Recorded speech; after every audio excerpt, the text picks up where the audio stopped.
ಎಲ್ಲರಿಗೂ ನಮಸ್ಕಾರ. ಕುವೆಂಪು ಅವರು ರಚಿಸಿರುವ ಹಸುರು ಎಂಬ ಪದ್ಯದಿಂದ ಪ್ರೀವಿಯಸ್ ಇಯರ್ ಕ್ವೆಶ್ಚನ್ ಪೇಪರ್ಗಳಲ್ಲಿ ಕೇಳಲಾದಂತಹ ಪ್ರಶ್ನೆಗಳನ್ನು ಹಾಗೂ ಅವುಗಳ ಉತ್ತರಗಳನ್ನು ನಾವು ಇಂದಿನ ವಿಡಿಯೋದಲ್ಲಿ ನೋಡೋಣ. 1 ಅಂಕದ ಪ್ರಶ್ನೆಗಳು. ಮಲೆಗಳಲ್ಲಿ ಮದುಮಗಳು ಈ ಕಾದಂಬರಿಯನ್ನು ಬರೆದವರು ಯಾರು? ಮಲೆಗಳಲ್ಲಿ ಮದುಮಗಳು ಈ ಕಾದಂಬರಿಯನ್ನು ಬರೆದವರು ಕುವೆಂಪುರವರು. ಆಶ್ವಯುಜದ ಭತ್ತದ ಗದ್ದೆಯ ಬಣ್ಣ ಯಾವ ಹಸುರಿನಂತಿದೆ? ಆಶ್ವಯುಜದ ಭತ್ತದ ಗದ್ದೆ ಗಿಳಿಯ ಬಣ್ಣದ ಹಸುರಿನಂತಿದೆ. 2021ರ ಪ್ರಶ್ನೆ ಪತ್ರಿಕೆಗಳಲ್ಲಿ ಕೇಳಲಾದಂತಹ ಬಹು ಆಯ್ಕೆ ಪ್ರಶ್ನೆಗಳು. ಆಶ್ವಯುಜದ ಭತ್ತದ ಗದ್ದೆಯ ಬಣ್ಣ, ಗಿಳಿಯ ಹಸುರು, ಗುಲಾಬಿ ಕೆಂಪು, ಮಲ್ಲಿಗೆ ಬಿಳಿ, ಪಡುವಣ ಹಳದಿ. ಈ 4 ಆಯ್ಕೆಗಳಲ್ಲಿ ಆಯ್ಕೆ ಎ ಗಿಳಿಯ ಹಸುರು ಎಂಬುದು ಸರಿ ಉತ್ತರ. ಕುವೆಂಪು ಅವರ ಆತ್ಮಕಥನ ನೆನಪಿನ ದೋಣಿಯಲ್ಲಿ ಎಂಬುದು ಕುವೆಂಪು ಅವರ ಆತ್ಮಕಥನವಾಗಿದೆ. ಆಯ್ಕೆ ಡಿ ನೆನಪಿನ ದೋಣಿಯಲ್ಲಿ ಎಂಬುದು ಸರಿ ಉತ್ತರ. ಕವಿಗೆ ಹುಲ್ಲಿನ ಹಾಸು ಈ ರೀತಿ ಕಂಡಿದೆ. ಕವಿಗೆ ಹುಲ್ಲಿನ ಹಾಸು ಹೊಸಪಚ್ಚೆಯ ಜಮಖಾನೆಯಂತೆ ಕಂಡಿದೆ. ಆಯ್ಕೆ ಎ ಹೊಸಪಚ್ಚೆಯ ಜಮಖಾನೆಯಂತೆ ಎಂಬುದು ಸರಿ ಉತ್ತರವಾಗಿದೆ. ಹಸುರು ಪದ್ಯದಲ್ಲಿ ಕವಿಗೆ ಬನದ ಅಂಚಿನಲ್ಲಿ ಕಂಡದ್ದು. ಹಸುರು ಪದ್ಯದಲ್ಲಿ ಕವಿಗೆ ಬನದ ಅಂಚಿನಲ್ಲಿ ಕೊನೆವೆತ್ತ ಅಡಿಕೆಯ ತೋಟ ಕಂಡಿದೆ. ಆಯ್ಕೆ ಸಿ ಕೊನೆವೆತ್ತ ಅಡಿಕೆಯ ತೋಟ ಎಂಬುದು ಸರಿ ಉತ್ತರವಾಗಿದೆ. 3 ಅಂಕದ ಪ್ರಶ್ನೆಗಳು. ಸಂದರ್ಭವನ್ನು ಸ್ವಾರಸ್ಯದೊಂದಿಗೆ ಬರೆಯಿರಿ.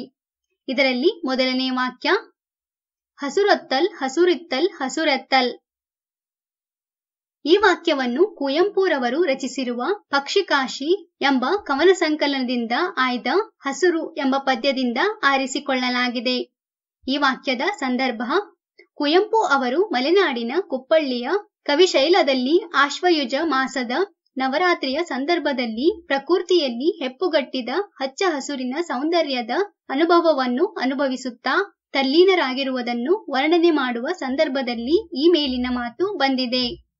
ಈ ವಾಕ್ಯದಲ್ಲಿರುವ ಸ್ವಾರಸ್ಯ ನವರಾತ್ರಿಯ ಸಂದರ್ಭದಲ್ಲಿ ಮಲೆನಾಡಿನ ತುಂಬೆಲ್ಲ ಎತ್ತ ನೋಡಿದರತ್ತ ಹಸುರು ವ್ಯಾಪಿಸಿರುತ್ತದೆ. ಈ ಸಮಯದಲ್ಲಿ ಕವಿಯ ಆತ್ಮವು ರಸಪಾನದಿಂದ ಮಿಂದು ಹಸುರಾಗಿದೆ. ಆ ಮೂಲಕ ಅಲ್ಲಿಯ ಹಸುರುಗಳೊಂದಿಗೆ ಕುವೆಂಪು ಹೊಂದಿದ್ದ ಸಂಬಂಧ, ಪ್ರಕೃತಿಯ ರಸಸ್ವಾದನೆ ಹಾಗೂ ಕವಿ ಮತ್ತು ಪ್ರಕೃತಿ ಒಂದಾಗುವ ಅವರ ಕಾವ್ಯದ ಅದ್ವೈತ ಸ್ಥಿತಿ ಇಲ್ಲಿ ಬಹು ಸ್ವಾರಸ್ಯಪೂರ್ಣವಾಗಿ ವ್ಯಕ್ತಗೊಂಡಿದೆ. ಬೇರೆ ಬಣ್ಣವನೇ ಕಾಣೆ. ಈ ವಾಕ್ಯವನ್ನು ಕುವೆಂಪುರವರು ರಚಿಸಿರುವ ಪಕ್ಷಿಕಾಶಿ ಎಂಬ ಕವನ ಸಂಕಲನದಿಂದ ಆಯ್ದ ಹಸುರು ಎಂಬ ಪದ್ಯದಿಂದ ಆರಿಸಿಕೊಳ್ಳಲಾಗಿದೆ. ಈ ವಾಕ್ಯದ ಸಂದರ್ಭ ಆಶ್ವಯುಜ ಮಾಸದ ನವರಾತ್ರಿಯಲ್ಲಿ ಪ್ರಕೃತಿಯಲ್ಲಿ ಹೆಪ್ಪುಗಟ್ಟಿದ ಹಚ್ಚ ಹಸುರನ್ನು ಕಂಡು ಕವಿಯ ಮನ ಪ್ರಕೃತಿಯಲ್ಲಿ ತಲ್ಲೀನವಾಗಿದೆ. ಎಲ್ಲಿ ನೋಡಿದರಲ್ಲಿ ಹಚ್ಚ ಹಸುರಿನ ಜಮಖಾನೆಯನ್ನು ಹೊದಿಸಿ ಮೈ ಮುಚ್ಚಿದಂತೆ ಕಾಣುತ್ತದೆ. ಹಸುರಲ್ಲದೆ ಬೇರೆ ಏನೂ ಕಾಣುತ್ತಿಲ್ಲ ಎಂಬುದನ್ನು ಕವಿ ಮೇಲಿನಂತೆ ಹೇಳಿದ್ದಾರೆ. ಈ ವಾಕ್ಯದಲ್ಲಿರುವಂತಹ ಸ್ವಾರಸ್ಯ ಕವಿ ಪ್ರಜ್ಞೆಗೆ ಪ್ರಕೃತಿ ಒಲುಮೆಯೇ ಮುಕ್ತಿಯಾನಂದ ಸಾಧನೆ ಎಂಬಂತೆ ಕವಿ ಹಾಗೂ ಪ್ರಕೃತಿ ಒಂದಾಗುವ ಅವರ ಅದ್ವೈತ ಸ್ಥಿತಿ ಇಲ್ಲಿ ಸ್ವಾರಸ್ಯಪೂರ್ಣವಾಗಿ ವ್ಯಕ್ತವಾಗಿದೆ. ಕುವೆಂಪುರವರ ಜನ್ಮಸ್ಥಳ, ಕಾಲ, ಕೃತಿ ಮತ್ತು ಅವರು ಪಡೆದುಕೊಂಡಂತಹ ಬಿರುದು ಅಥವಾ ಪ್ರಶಸ್ತಿಗಳನ್ನು ಕುರಿತು ವಾಕ್ಯ ರೂಪದಲ್ಲಿ ಬರೆಯಬೇಕು. ಕುವೆಂಪು ಕಾವ್ಯನಾಮದಿಂದ ಪ್ರಸಿದ್ಧರಾದ ಕುಪ್ಪಳ್ಳಿ ವೆಂಕಟಪ್ಪ ಪುಟ್ಟಪ್ಪನವರು ಶಿವಮೊಗ್ಗ ಜಿಲ್ಲೆಯ ತೀರ್ಥಹಳ್ಳಿ ಸಮೀಪದ ಕುಪ್ಪಳ್ಳಿಯಲ್ಲಿ 29 ಡಿಸೆಂಬರ್ 1904ರಂದು ಜನಿಸಿದರು. ಕೊಳಲು, ಪಾಂಚಜನ್ಯ, ಪ್ರೇಮ ಕಾಶ್ಮೀರ, ಪಕ್ಷಿಕಾಶಿ ಎಂಬ ಕವನ ಸಂಕಲನಗಳು, ನನ್ನ ದೇವರು ಮತ್ತು ಇತರ ಕಥೆಗಳು, ಸನ್ಯಾಸಿ ಮತ್ತು ಇತರ ಕಥೆಗಳು ಎಂಬ ಕಥಾ ಸಂಕಲನಗಳು, ಕಾನೂರು ಹೆಗ್ಗಡತಿ, ಮಲೆಗಳಲ್ಲಿ ಮದುಮಗಳು ಎಂಬ ಕಾದಂಬರಿಗಳು, ತಪೋನಂದನ, ರಸೋವೈಸಹ ಎಂಬ ವಿಮರ್ಶಾ ಸಂಕಲನಗಳು, ಅಮಲನ ಕತೆ, ಮೋಡಣ್ಣನ ತಮ್ಮ, ಬೊಮ್ಮನಹಳ್ಳಿಯ ಕಿಂದರಿ ಜೋಗಿ ಎಂಬ ಮಕ್ಕಳ ಪುಸ್ತಕಗಳು, ಜಲಗಾರ, ಯಮನ ಸೋಲು, ಬೆರಳಿಗೆ ಕೊರಳ್ ಎಂಬ ನಾಟಕಗಳು, ನೆನಪಿನ ದೋಣಿಯಲ್ಲಿ ಎಂಬ ಆತ್ಮಕಥನ, ಶ್ರೀರಾಮಾಯಣ ದರ್ಶನಂ ಎಂಬ ಮಹಾಕಾವ್ಯವೂ ಸೇರಿದಂತೆ ಸುಮಾರು 70 ಕೃತಿಗಳನ್ನು ರಚಿಸಿದ್ದಾರೆ.